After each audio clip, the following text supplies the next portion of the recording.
आप सभी का स्वागत है लॉजिक साइंस स्टडी पे। तो दोस्तों आज मैं इसमें कुल 10 प्रश्न कराने वाला हूं जो आपके जीडी एग्ज़ाम जो अभी चल रहा है इसके लिए एक्सपेक्टेड क्वेश्चन होने वाला है। किस तरह से क्वेश्चन पूछे जाते हैं उसी आधार पे मैंने इस क्वेश्चन को बनाया हूं। क्वेश्चन को अंत तक ज़रूर देखिएगा, आपको बहुत अच्छा लगेगा। ठीक है, और बहुत ही आसानी से मैं इसको सॉल्व करने वाला हूँ। तो ध्यान से क्वेश्चन को देखिएगा और समझिएगा जो मैं मेथड बताने वाला हूँ। ठीक है, सबसे पहला क्वेश्चन है कि एक वस्तु के मूल्य में 40% की वृद्धि की गई। ठीक है, की गई तथा 10% के दो क्रमागत बट्टे दिए गए, अंततः वस्तु का मूल्य क्या होगा, ये पूछा जा रहा है। तो वस्तु के मूल्य में 40% का जो वृद्धि हुआ है इसका मैं दो मेथड बताऊंगा। कितना मेथड? दो मेथड। ठीक है, पहला मेथड समझिएगा। ठीक है, पहला मेथड मैं आपको बताने वाला हूँ, फर्स्ट मेथड। ठीक है, पहला मेथड है, समझिएगा क्या बोला है। पहला मेथड में सक्सेसिव समझाने वाला हूँ, फिर उसके बाद 100 मान के भी मैं समझा दूंगा। एक वस्तु के मूल्य में 40% की वृद्धि की गई। 40% है तो 40% का फ्रैक्शन वैल्यू क्या होता है? तो 2/5 होता है। ठीक है, 2/5 ही होता है। 40% को फ्रैक्शन में करेंगे तो परसेंटेज हटेगा, बट्टा में 100 आएगा। फिर इसको सिंपलेस्ट फॉर्म में करेंगे तो यही आपको आ जाएगा 2/5। ठीक है, ये आपको पता होगा। तो 40% की वृद्धि की गई थी। वृद्धि करेंगे तो पहले कितना था? पहले 5 था, लेकिन अब कितना? 2 का वृद्धि हो गया है ना। ऊपर वाला जो होता है वो वृद्धि कमी को दर्शाता है। तो न्यूमरेटर जो है उसमें अभी कितना है? 2 है, यानी 5 से कितना हो गया? 7 हो गया। ठीक है, ठीक है। 10% की दो क्रमागत बट्टे, यहाँ पे ध्यान देखिएगा, दो क्रमागत बट्टे 10% का था। 10% बराबर कितना होता है? तो आप लोग को पता है 10% बराबर 1/10 होता है।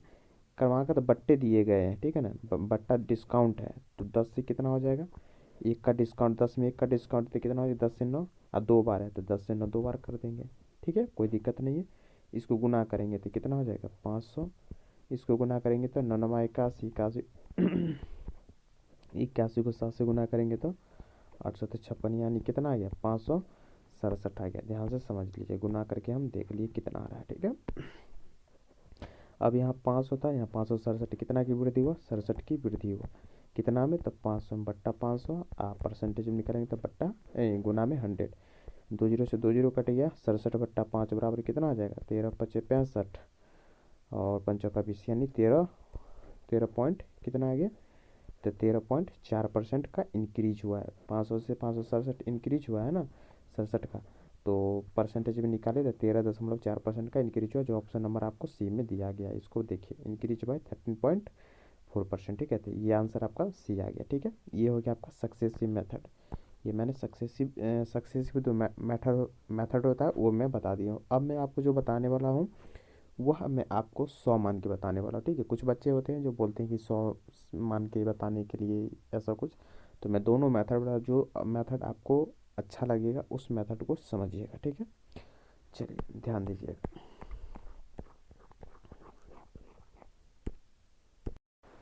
तो सेकेंड मेथड, ठीक है, सेकेंड मेथड है, ध्यान से देखिए, सेकेंड मेथड।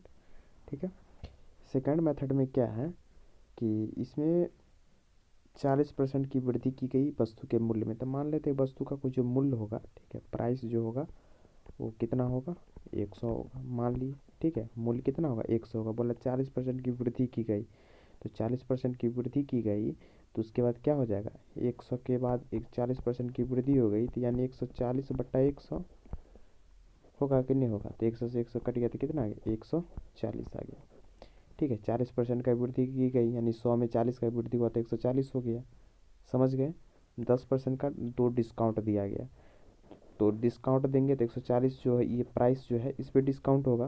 तो 140 पे डिस्काउंट देंगे 10%, तो 90%।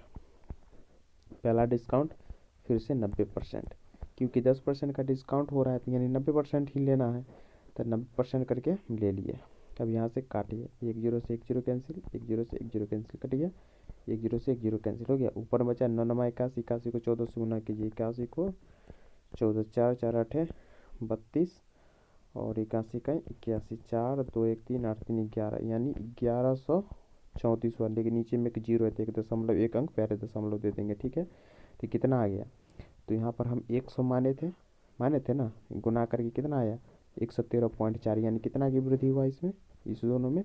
तो 13.4% का जो है सो वृद्धि हुआ। कितना का? 13.4% का वृद्धि हुआ, जो ऑप्शन नंबर सी में आपको दिया गया। ठीक है, मैं दो मेथड था, मैंने दोनों मेथड से समझा दिया हूँ। जो आपको अच्छा लगेगा उस मेथड का आपको प्रयोग करना है। ठीक है, गुना किया हूँ, इसको हटा देता हूँ। ठीक है, इसमें दोनों मेथड समझाएं। ठीक है, जो मेथड आपको अच्छा लगे उस मेथड को अपनाइए और बढ़िया से पढ़िए, मन लगाए। कोई डाउट हो तो आप कमेंट सेक्शन में बताइएगा। ठीक है, कैसा लग रहा है, नहीं लग रहा है। ठीक है, जिससे कि मुझे भी तो पता चले कि कहाँ पे आपको दिक्कत हो रही है, जिससे मैं जान सकूँ, फिर अगले वीडियो में उस तरह से बताने की कोशिश करूँगा। ठीक है, चलिए ठीक है, अब अगले नेक्स्ट क्वेश्चन की ओर बढ़ते हैं। ठीक है, क्वेश्चन नंबर 2। तो क्वेश्चन नंबर 2 है, इसको ध्यान से पढ़िए। क्या बोला कि एक वस्तु को 20% की छूट पर 1020 रुपया में बेचा जाता है। यदि वस्तु को 20% की छूट के स्थान पर 199 रुपया की छूट पर बेची जाती तो बिक्री मूल्य क्या होता? उसको कितना में बेचा जाता, ये पूछा जा रहा है। पहले तो हमको वस्तु को कितना था, बोला कि 20% का छूट देते हैं ना, कि चलो मैं 20% का डिस्काउंट आपको दे दिया हूँ, तब मैं आप हमें 10 से 20 रुपया लाओ। यानी मान लेते कि कुछ उसका प्राइस रहा होगा, मैक्सिमम प्राइस, तो एमपी मान लेते मैक्सिमम प्राइस उसका रहा होगा, इस पर 20% का छूट दिया, यानी वह 80% हमसे लिया है। तो मैक्सिमम प्राइस पर 80% लिया है, तो ये 10 से 20 के बराबर हो जाएगा, क्योंकि 10 से 20 रुपया लिया है। तो मैक्सिमम प्राइस पर 20% का डिस्काउंट दे करके तो हमसे 80% लिया, तो 80% बराबर 1020 हुआ। ठीक है, तो यहाँ से एमपी निकालेंगे तो कितना हो जाएगा? 80% है तो इसको एक स्टेप बढ़ा देते हैं तो आप लोग को समझ नहीं आएगा। 80% है तो इसको क्या लिखेंगे? तो 20 20 25 यानी 4/5 होगा और बराबर 1020 हो गया। ठीक है, 4 से काटेंगे इसको तो 4 दूना 8, 4 पंचे 20, 4 पंचे 20, 255 हुआ। तो एम पी बराबर निकालिए 255 गुने 5 कितना हो जाएगा? 5 25 का 5 हासिल, 2 5 25, 2 27 का 7 हासिल, 2 5 5 10 2 12, यानी एम पी जो आ गया वो कितना आ गया? तो 1275 आ गया। अब बोला कि 20% छूट के स्थान पर, ये जो 20% दे रहा था ना, बोला अब इसके स्थान पर 199 रुपया की छूट दी जाती है। तो ये मैक्सिमम प्राइस इतना था, छूट देगा तो कितना हो? छूट के बाद बिक्री क्या हो जाएगा? तो बिक्री बराबर लिखेंगे, बिक्री बराबर 1275, इसमें से 199 घटा देंगे। कि बोला कि घटा कर कितना में उसका बिक्री मूल्य होगा, अब घटा दो। 15 में से 9 गया तो 6, 6 में से 9 नहीं जाएगा, 16 में से 9 गया तो 7, 1 में से गया तो 0, 1, यानी कितना आ गया? तो 1076 आ गया है ऑप्शन में। तो ऑप्शन नंबर बी में आपको दिख रहा है। ठीक है, 1076 रुपया। तो बिक्री मूल्य जो आपको पूछा जा रहा है ये हो जाएगा 1076 रुपया, इसका करेक्ट आंसर हो जाएगा। उम्मीद करते हैं आपको समझ में आ गया होगा। अगर दिक्कत होता होगा तो इसको एक बार और रिपीट करके समझिएगा। ठीक है ना, क्वेश्चन मतलब वीडियो को एक बार और देखने की कोशिश कीजिएगा। उम्मीद करते हैं सारा डाउट आपका क्लियर हो जाएगा, क्योंकि मैं बहुत ही शॉर्ट और बहुत ही जो बेस्ट तरीका में वो समझाने की कोशिश करता हूँ। चलिए क्वेश्चन नंबर 3 पे चलते हैं। ठीक है,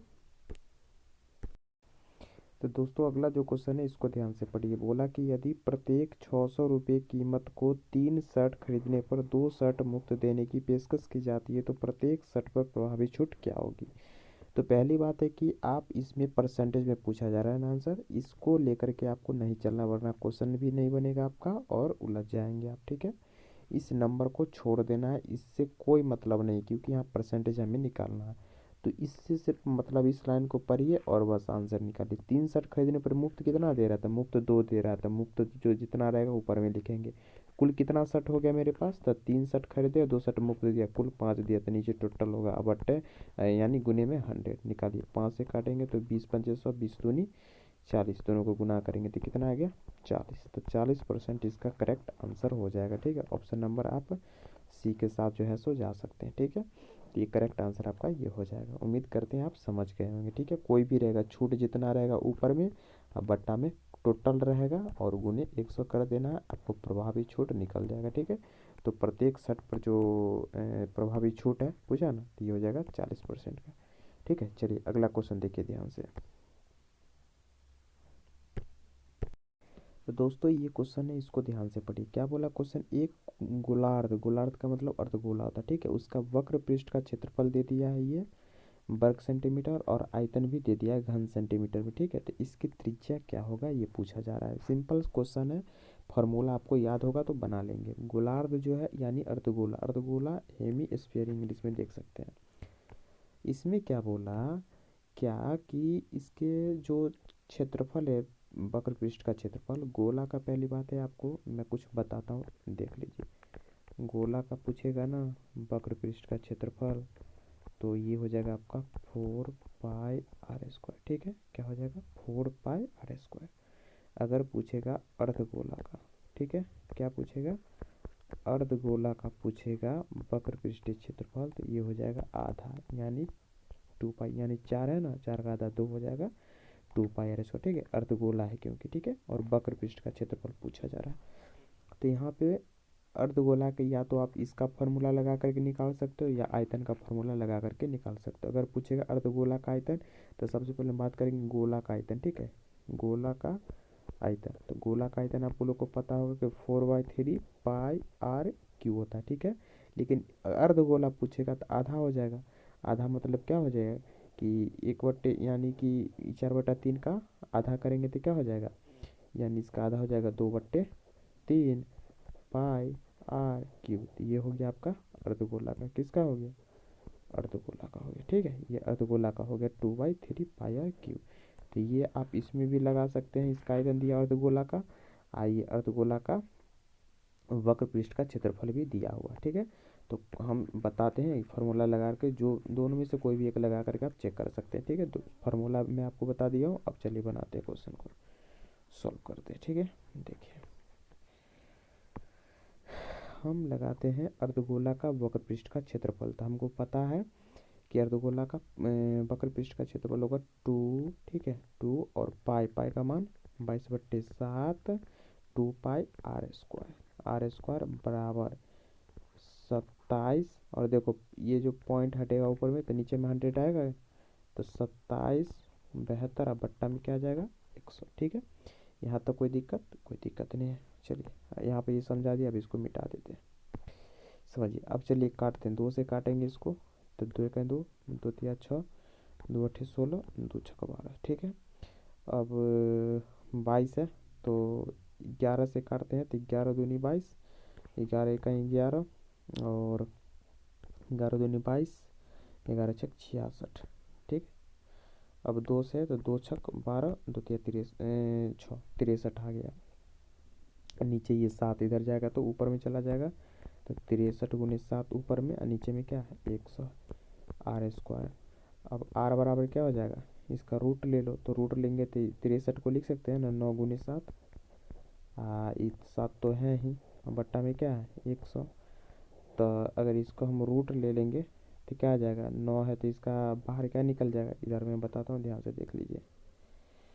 तो ये 9 है तो 9 का आधा क्या आ जाएगा, तो r बराबर, ये 9 का रूट क्या आ जाएगा 3, और 2 को 7 में से 1 7 निकल जाएगा, 100 नीचा है बट्टा में, तो 100 का मतलब रूट कितना हो जाएगा 10, तो ऊपर में आ गया 7 21/10 आ गया, तो 2.1 आ गया, यानी r का मान कितना आ गया 2.1 सेंटीमीटर, यानी ऑप्शन नंबर बी आपका करेक्ट आंसर हो जाएगा। ठीक है, तो या तो आप ये फार्मूला लगा करके आप बना सकते हैं, या आयतन का भी फार्मूला लगा करके आप आंसर को बना सकते हैं, कोई दिक्कत कहीं भी नहीं है। ठीक है, उम्मीद करते हैं समझ गए होंगे। चलिए नेक्स्ट क्वेश्चन पे चलते हैं। तो दोस्तों क्वेश्चन नंबर 6 है, इसको ध्यान से देख लीजिए। ठीक है, क्वेश्चन बहुत अच्छा क्वेश्चन है, ध्यान से पढ़िए। 2 समान राशि, राशि समान है। ठीक है, राशि क्या है, समान है, यानी जो प्रिंसिपल जो है ना वो समान है। ठीक है, 2 बैंकों में, कितना बैंक, 2 बैंक में, प्रत्येक में, दोनों में 15% वार्षिक दर पर, ठीक है, वार्षिक पर 3.5 वर्ष के लिए एक मतलब जमा किया गया, 5 वर्ष के लिए निवेश किया गया था। ठीक है, दोनों बैंक, 2 बैंक है, समान राशि है। ठीक है, और दोनों में, एक में 3.5 वर्ष के लिए, 5 वर्ष के लिए निवेश किया जाता है। तो दोनों ब्याज के बीच का अंतर जो दिया ना वो 144 रुपया दिया। तो राशि पूछ रहा है कि प्रत्येक में कितना रुपया जमा किया गया था बैंक में। तो ध्यान से थोड़ा सा समझिए। ठीक है, मैं जो समझा रहा हूँ उसको थोड़ा सा ध्यान से समझिए। सबसे पहले है कि एस आई बराबर, तो आपको पता होगा सिंपल इंटरेस्ट। सिंपल इंटरेस्ट बराबर क्या होता है, तो P in principle into rate into time बटे 100, यानी एस आई सिंपल इंटरेस्ट, यानी ये ब्याज है, तो ब्याज बराबर पी × r × t बटा 100 होता है। तो क्वेश्चन में क्या बोला कि दोनों का अंतर, ब्याज का दोनों का अंतर, तो क्वेश्चन में यानी यही कहा जा रहा है ना कि जैसे कि हम लिख लेते हैं कि P गुने R गुने T बट्टे 100, ठीक है। ये ब्याज यानी ये ब्याज इसमें से P गुने R गुने T बट्टे 100, ठीक है। प्रिंसिपल दोनों का समान है, तो दोनों का समान है तो हम कॉमन ले लेते हैं, P कॉमन ले लेते हैं। तो इधर हो गया ऊपर में RT बट्टे 100 माइनस ये RT बट्टे 100, ये ना होगा RT बट्टे 100 बराबर कितना है 144, ठीक है। तो P कॉमन है प्रिंसिपल RT, तो RT प्रत्येक में 15%, दोनों में रेट समान है। तो एक में 3.5 वर्ष के लिए है, तो 3.5 वर्ष यानी 15 को 35 से गुना करेंगे 3.5 से, तो कितना आ जाएगा 15 पचे 75 के 5 हासिल 7, 15 तिया 45 और 7 52, ठीक है 52 यानी 52.5 बट्टे 100 ये आ गया। उसके बाद है RT%, तो ये है 5 वर्ष के लिए 15 पचे 75, तो 75 बट्टे 100 आ गया, ठीक है बराबर 144 आ गया। अब क्या करेंगे कि इस दोनों में से अगर इस दोनों का अंतर निकालेंगे तो क्या आ जाएगा, इसमें अंतर ही लेना होता है। जैसे कि इधर भी माइनस वाला ज़्यादा आ गया है तो ये नहीं कि माइनस में आ जाएगा, तो ऐसा कुछ नहीं, अंतर दोनों का लेना है क्योंकि अंतर बोला गया। तो इसको उलट सकते हैं आप, ठीक है ना, ऐसे आप भी लिख सकते हैं, मैं आपको बता रहा हूँ, देख लीजिए आप इसको जो है ना RT ये 5 15 पचे 75% इधर लिख लीजिए 75 बट्टे 100, इसको इधर लिख लीजिए 15 पचे 75 के 5 15 थे 45 5 50 तो 52.5% बराबर हो गया 144। अब इसको घटाएंगे 75 में से 52.5 को, तो कितना बचेगा, तो कितना हो जाएगा 55 और 55 और 20 75 यानी 20 और 3 23.5 यही ना है, 52 53 2 55 नहीं 22.5 आएगा, क्या आएगा 22.5 आएगा, 22.5 बट्टे 100 बराबर हो गया 144, ठीक है। अब इसको काटेंगे तो कितना बार में कटेगा, तो नीचे एक जीरो आ जाएगा, 5 से काटेंगे तो 5 का 20 5 25 और 5 9 10 200 5 नमा 45 और 5 से काटेंगे इसको तो 5 के 20 यानी 40 आ जाएगा। ये 9 से काटेंगे तो 16 नमा 44, और नीचे 40 है तो 40 इधर जाके गुना हो जाएगा, यानी प्रिंसिपल बराबर 16 गुने 40 बराबर कितना है 16 चौका 64 यानी 640, तो 640 ही आपका राइट आंसर हो जाएगा, ऑप्शन नंबर बी आपका करेक्ट हो जाएगा, ठीक है। आप ऐसे इसका ये तो मेथड थोड़ा सा लॉन्ग हो गया, एक शॉर्ट मेथड में आपको समझा देता हूँ, भी देख लीजिए, ठीक है। ये सब हलवा प्रश्न है ऐसे, ठीक है, ये सब प्रश्न में कोई जान नहीं है, ऐसे ही प्रश्न ऐसे आपको एग्जाम में पूछे जाते हैं, बस आपको स्पीड पे कमांड रखना, ठीक है बस। और चलिए देखिए, जब दो समान राशि समान रहे ना, ध्यान रखिएगा किसी में हम ऐसा मेथड लगाएंगे, जो समान राशि रहेगा ना रेट रहेगा कोई भी, ठीक है, वर्ष कोई भी रहे कोई दिक्कत नहीं, सिर्फ यहाँ पे समान राशि रहे, रेट अलग अलग भी रहेगा कोई दिक्कत नहीं है, समय भी अलग अलग रहेगा कोई दिक्कत नहीं, समय अलग अलग दे दिया है रेट सेम है, तो हम लिखेंगे कि प्रिंसिपल यानी P गुने 15% है, तब ये 3.5 वर्ष है ही 5 वर्ष, दोनों का अंतर कितना है साल 1.5 साल का अंतर, यानी 1.5 साल का अंतर, क्या परसेंट है 15%, तो 15 बट्टे 100 बराबर 144 के बराबर कर देंगे, ये अंतर के बराबर, ठीक है ना, क्योंकि अंतर इसका ले लिए ना वर्ष का अंतर, वर्ष का अंतर क्या का ना प्रभाव पड़ेगा ब्याज पर सिंपल इंटरेस्ट में, तो ये हो गया 1.5 वर्ष का लिया तो 1.5 वर्ष ले लिए हम, इसको उठाएंगे तो नीचे 10 आ जाएगा, 5 या 15 5 दूनी 10, इसको काटेंगे तो 5 या 15 20 25 100, अब काटेंगे 3 तिया 9 है इधर, तो 9 से इधर से 16 नमा 44 तो P बराबर ये 20 दूनी 40 हो जाएगा, तो 16 गुने 20 दूनी 40, ठीक है 16 चौका 64 कितना आ गया 640 आ गया ना, तो बी ऑप्शन आपका करेक्ट हो जाएगा, ठीक है। तो इस तरह से भी आप शॉर्ट में बना सकते हैं, शॉर्ट नहीं एक मेथड ही है, बस आपको दिमाग में उतना सोचना पड़ेगा कि कैसे होगा, बस अंतर निकालेंगे वर्ष का, रेट से गुना करेंगे, आप प्रिंसिपल के बराबर कर देंगे, P गुने बराबर अंतर है, अंतर के बराबर करेंगे, आंसर निकाल लेंगे प्रिंसिपल, ठीक है। चलिए क्वेश्चन नंबर अगला क्वेश्चन को देखते हैं, ठीक है।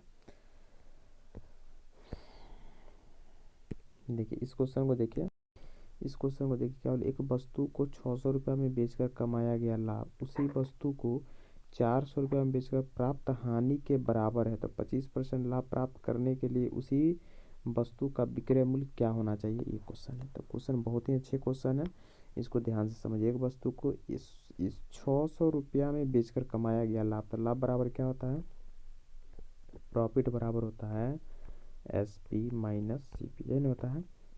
तो लाभ की चर्चा किया ना कि 600 रुपये में बेचकर कमाया गया लाभ, तो हमको सी पी नहीं पता लेकिन एस पी दिया 600 रुपये में बेचकर, यानी 600 माइनस सी पी, ठीक है, ये लाभ हो गया। ठीक है, लाभ बराबर लिख लिए ना, S P minus C P बराबर, ये बोला 400 में बेचकर प्राप्त हानि, हानि बराबर क्या होता है, लॉस बराबर होगा C P minus S P, होता है ना, यानी cost price minus selling price.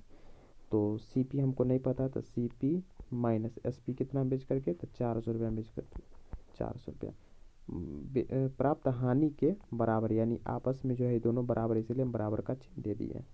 अब 600 इधर है, प्लस में 400 है, तो इधर 600 माइनस 400 इधर आ करके प्लस हो जाएगा 400, तो इधर हो जाएगा 1000, ठीक है ना। अब बराबर ये सी पी है, ठीक है, ये माइनस सी पी इधर आ करके प्लस सी पी, यानी क्या वो सी पी, तो 2 सी पी, तो 2 सी पी बराबर हो जाएगा 1000, ठीक है। तो सी पी बराबर कितना हो जाएगा, 2 से काटेंगे तो 500, यानी सी पी बराबर कितना निकल गया, 500 निकल गया। तो बोला क्या क्वेश्चन में क्या पूछा, सो देखिए कि 25% लाभ प्राप्त करने के लिए उसी वस्तु का विक्रय मूल्य क्या होना चाहिए, यानी तो सी पी निकला लेकिन विक्रय मूल्य पूछ रहा है, सेलिंग प्राइस पूछ रहा है, वो कितना परसेंट लाभ पर, तो 25% लाभ पर। तब यहाँ से निकाल लीजिए, आसानी है, कोई दिक्कत नहीं है, ठीक है। 500 है ना, तो 500 सी पी है, इस पर 25% का लाभ है, तो 25% का मान कितना होता है, 1/4 होगा, बोलिए 1/4 नहीं होगा। तो ये नीचे 4 है, ऊपर वाला एक लाभ है, यानी कि इसका 5/4 निकाल लीजिए।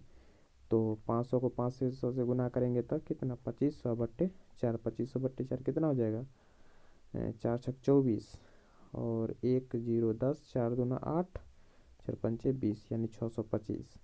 कहाँ है आंसर, ऑप्शन नंबर बी इसका करेक्ट आंसर हो जाएगा, ठीक है। यानी 500 पर 25% लाभ लेंगे हम, तो 625 रुपया में इसका विक्रय मूल्य हो जाएगा, ठीक है। तो इसका करेक्ट आंसर क्या हो जाएगा, 625 हो जाएगा। तो उम्मीद करते हैं आपको समझ में आ गया होगा, नहीं समझ में आया तो एक और बार और वीडियो को देखना है आपको, ठीक है, ऐसा नहीं कि छोड़ देना है, तो कुछ भी नहीं समझ में आएगा, ठीक है, मैथ है, मजाक नहीं है, ठीक है। चलिए अगला क्वेश्चन देखते हैं। चलिए इस क्वेश्चन को देखिए, क्वेश्चन नंबर 8 में क्या कर रहा है कि 0.87 का पावर क्यू है प्लस 0.13 का पावर क्यू है, बट्टा में है क्या है, 0.87 का स्क्वायर है प्लस 0.113 का स्क्वायर है माइनस 0.87 इंटू 0.13 है, ठीक है। तो ये डायरेक्ट फार्मूला पर है, ऐसा नहीं कि इसको कैलकुलेशन करते आपको रहना है, ये फार्मूला आपको लिख देते हैं, याद रखिएगा, ए क्यू प्लस बी क्यू, ए क्यू प्लस बी क्यू बराबर क्या होता है, तो ए प्लस बी होता है, और A square minus A B plus B square, ठीक है। रुक जाइए एक बार और लिख देती है थोड़ा करके, A cube plus B cube, इसका फार्मूला जो होता है ए प्लस बी होता है, और A square minus A B plus B square, ठीक है, ये होता है, ये फार्मूला होता है, इसी को आपको ध्यान में रखना है। तो इसको तो हम ये भी लिख सकते हैं ना कि ए क्यू प्लस बी क्यू, ये गुना में है तो इस भाग में ऐसे लिख सकते हैं ना, A cube A square minus A B plus B square बराबर क्या हो जाएगा, ए प्लस बी आ जाएगा, ए प्लस बी आ जाएगा। तो यही तो दिया हुआ ना यहाँ पे, गौर से देखिए, ऊपर में ए क्यू प्लस बी क्यू दिया हुआ है, नीचे में ए स्क्वायर, यहाँ पे है ये माइनस ए बी, ये दे दिया प्लस बी स्क्वायर, ठीक है। तो इसके बराबर क्या हो जाएगा, ए प्लस बी के बराबर हो जाएगा, ए का मान बी का मान दोनों का आपस में क्या कर देना है, जोड़ देना है। तो देख लीजिए क्या हो जाएगा जोड़ करके, तो ए का मान कितना है 0.87, बी का मान कितना है 0.13, दोनों को जोड़ दीजिए, 7 3 10 के 0, 8 3 8 1 9, 1 10 हो जाएगा, ठीक है, यानी 1.00, मतलब इसका मतलब क्या हो गया कि 1, तो एक आंसर क्या है, ऑप्शन नंबर सी इसका करेक्ट आंसर हो जाएगा, ठीक है। तो उम्मीद करते हैं आपको समझ में आ गया होगा, ठीक है। चलिए नेक्स्ट क्वेश्चन देखते हैं। क्वेश्चन नंबर 9, क्वेश्चन नंबर 9 को ध्यान से देखिएगा। चलिए क्वेश्चन को ध्यान से समझिए, बहुत अच्छा क्वेश्चन है, समझिएगा, अच्छा से हम समझा देंगे, ठीक है, कोई दिक्कत नहीं होगा। क्वेश्चन क्या बोला कि 110 मीटर और अन्य 130 मीटर लंबाई की दो ट्रेनें हैं, समांतर ट्रैक पर चलती है। समांतर का मतलब जैसे इस दिशा में ये चला है तो इस दिशा में ये भी चल रहा है। यदि वे एक ही दिशा में आगे बढ़ते हैं, यानी समांतर पटरी ऐसे है, ठीक है, और दोनों एक ही दिशा में मतलब बढ़ रहा है, ठीक है, एक ही डायरेक्शन है, तो तेज चलने वाले, तेज कौन चलेगा, जिसका स्पीड ज़्यादा होगा, दूसरे को पूरी तरह से पार करने में 1 मिनट का समय लेता है। दूसरा ट्रेन है, तेज वाला ट्रेन है, जो दूसरा ट्रेन को पार करने में 1 मिनट का समय लेता है। यदि वे विपरीत दिशाओं में चलते हैं तो 3 सेकेंड में एक दूसरे को पार करते हैं, तो फिर ट्रेनों की गति क्या होगा, ये पूछा जा रहा है, ठीक है। तो पहली बात आपको कंसेप्ट थोड़ा बता देते हैं, इसको समझिएगा। समांतर दिशा में रहेगा तो चाल जो है सो घटेगा, ठीक है, चाल क्या होगा, घटेगा। जैसे कि पहला का चाल एक्स, दूसरा का चाल वाई मान लेते हैं, तो एक्स माइनस वाई हो जाएगा, ठीक है, चाल। लेकिन वही विपरीत रहेगा, जैसे एक ट्रेन इधर जा रहा है, दूसरा ट्रेन इधर आ रहा है, ठीक है, तो इसमें जो होगा चाल जुट जाएगा, यानी एक्स प्लस वाई हो जाएगा, ठीक है, यानी एक्स पहला गाड़ी का चाल है, दूसरा का वाई है, तो दोनों आपस में जुड़ जाएगा चाल, ठीक है। लेकिन समांतर रहेगा तो चाल क्या होगा, चाल घट जाएगा, ठीक है, ये आपको याद रखना होगा। चलिए अब क्वेश्चन बनाते हैं।